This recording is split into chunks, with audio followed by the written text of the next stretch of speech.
नमस्कार आपण मानक मो चैनल वाइड एंगल वेव्स को स्वागत करुछि। मो मोनाली आज आपण मानक चिली पणस करके देखेबी। आउ डेरी न करी चलंतु स्टार्ट करिबा आजिर रेसिपी। आजिर रेसिपी बनेबा को आवश्यक सामग्री गुड़िक होछि पणस 400 ग्राम, किछि हळदी गुंड, गोटे चम्मच जीरा पाउडर, गोटे चम्मच धनिया पाउडर, गोटे चम्मच चिकन मसला, गोटे चम्मच कश्मीरी लाल मिर्च, किछि मैदा 3 चम्मच नहीं, 5 टू 6 चम्मच कॉर्नफ्लावर नहीं, लुण स्वाद अनुसार, किछि कंचा लंका, जिंजर गार्लिक पेस्ट, 8टी कटा होइथिबा रसुण, 5टा मीडियम साइज पियाज, गोटे कैप्सिकम, किछि टमाटो, चिली सॉस और सोया सॉस, आउ किछि धनिया पत्र नहीं गार्निशिंग पाई। तेल फ्राई करने को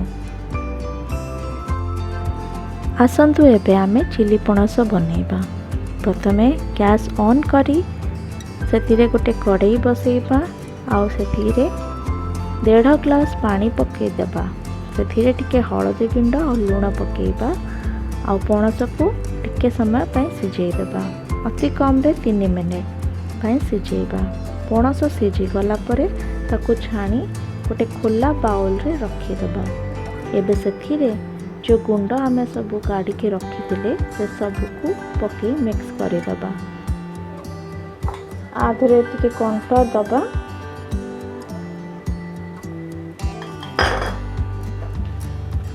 तापरे किछि मैदा पकेबा,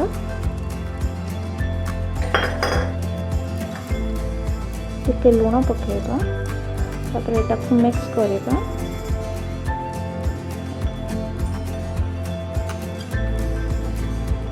तापरे गैस ऑन करी गोटे कड़ाई रे किछि ऑयल पकेबा, आउ पणस को छाणी दबा।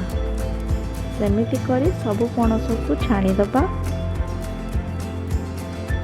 एथर आमर पणस रेडी हो जाइछि। एबे ताकू आमे चिली करी किछि रसुण पकेबा,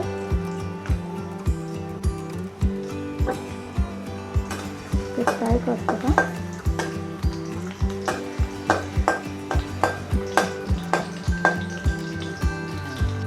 फ्राई होला परे आमे कंचा लंका फाड़ा फाड़ा करी पकेदेबा, और किछि अदा रसुण बटा पकेदेबा। एटा को किछि भाजिला परे एटा ऊपर कटा प्याज पकेबा।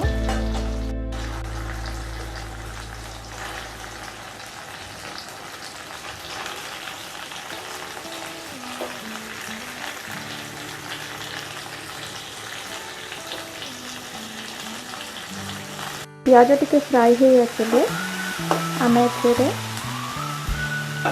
कैप्सिकम पकेबा।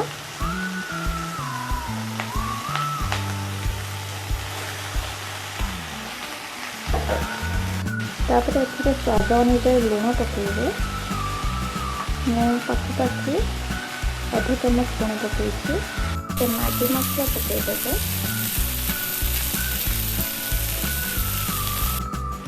प्याजटा फ्राई हो आसला एबे आम टमाटो सॉस, चिली सॉस और सोया सॉस जो मिश्रण पकेदेबा।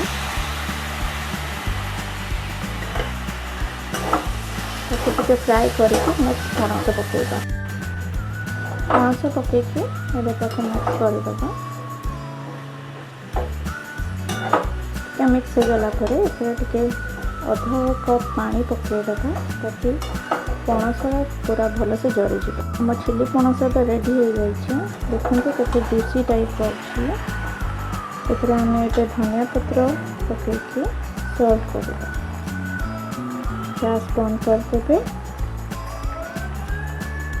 प्रस्तुत हो गला चिली पणस। जदि आपण मानक मो रेसिपी भल लगे देन प्लीज आपण माने मो चैनल को लाइक, शेयर और सब्सक्राइब करंतु। जदि किसी नुआ रेसिपी जानिबा को चाहूछंती मो कमेंट बॉक्स रे मते मैसेज करंतु। धन्यवाद।